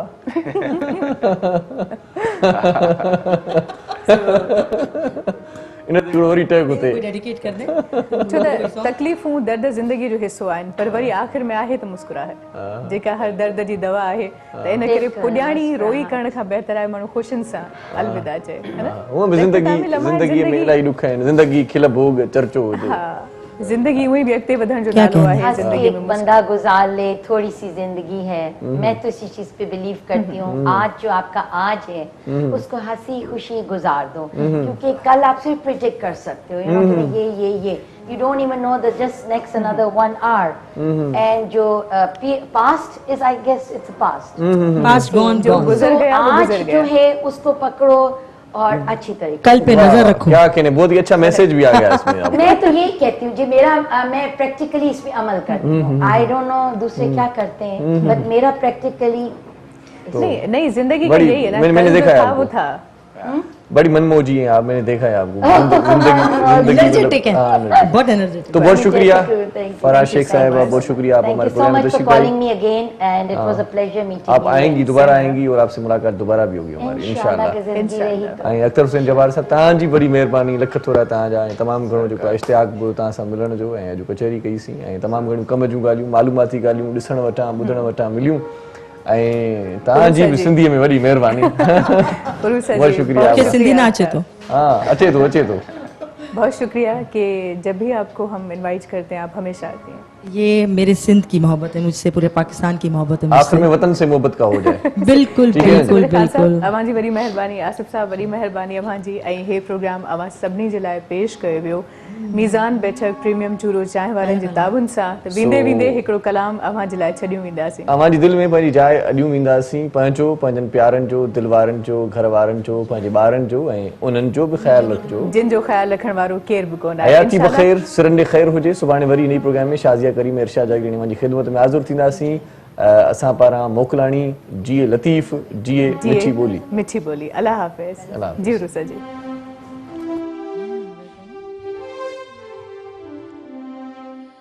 मेरे प्यारे पाकिस्तान के लिए, मेरा पाकिस्तान परवरदिगार सलामत रखे, उसके लिए मैं गाना ये डेडिकेट कर रही हूँ। मेरा फेवरेट, मेरे वालिद साहब का favourite, he was in air force wing commander थे, और उनको ये गाना बहुत पसंद था। जिस ज़माने में 65 की और 71 की जंग हो रही थी, उस वक्त ज़ार ज़ार रोते थे और कहते थे कि अल्लाह सलामत रखे मेरे पाकिस्तान को। और मेरी वालदा शाहजहां साहिबा ख़ुद सिंगर थी, उन्होंने भी इस गाने को, मैडम जी के गाने को बहुत लाइक किया था। इवन दो उस ज़माने में एक ड्रामा चलता था जिसका नाम था पनाह, उसका जो प्लेबैक सिंगिंग थी मेरी वालदा शाहजहां साहिबा ने की थी। तो मैं ये डेडिकेट करूँगी अपने कश्मीरियों को भी, पाकिस्तान को भी।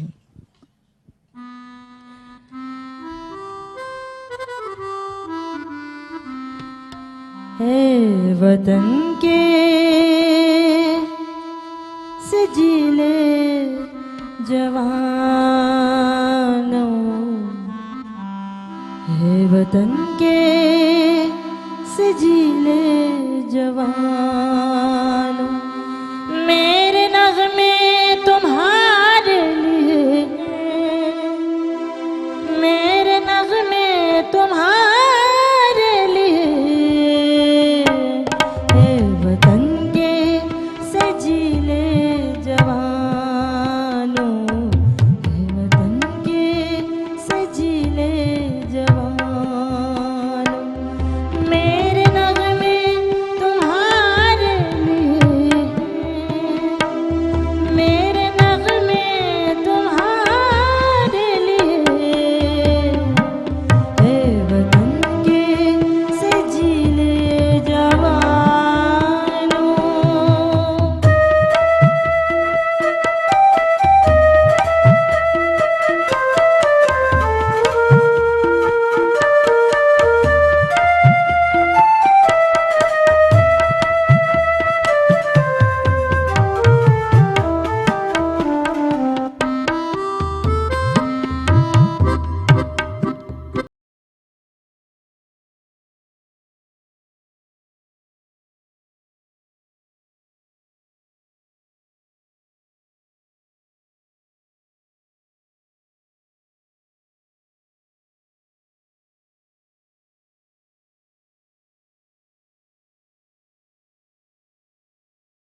अखी अखेर मां उडरे थो हरी नारी रब खे संभाले निकरे थो हुन सरज़मीन सिंध ते जीअं सजो घुरे थो खुशहाली है अमन जो पैगाम मुझे सिंध के सलाम सलाम सिंध मुझे सिंध के सलाम सलाम सिंध मॉर्निंग शो सलाम सिंध जा तमाम शोज ॾिसो HD क्वालिटी में विजिट करियो असांजो YouTube channel Sindh TV HD